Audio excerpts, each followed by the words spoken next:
રવિવાર શાંતિથી પેપર વાંચવા મળ્યું છે, દિવ્ય ભાસ્કર પેપર.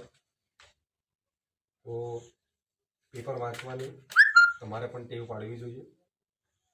પેપર વાંચવાથી આપણા શહેરની અંદર, તાલુકાની અંદર, જિલ્લાની અંદર, રાજ્યમાં કે દેશમાં શું ચાલી રહ્યું છે એના સમાચાર આપણને મળતા હોય છે.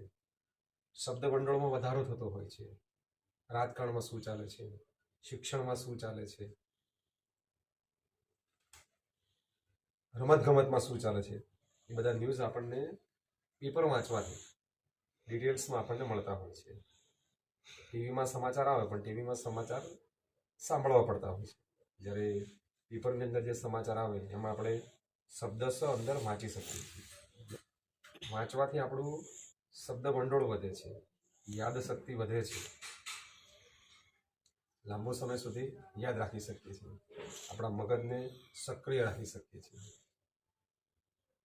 તો પેપરમાં આવતા સમાચાર વાંચવા જોઈએ. આપણા જીવનમાં ખૂબ ઉપયોગી છે, આપણા જ્ઞાનમાં વધારો થતો હોય છે. તો તમે પણ સમાચાર વાંચ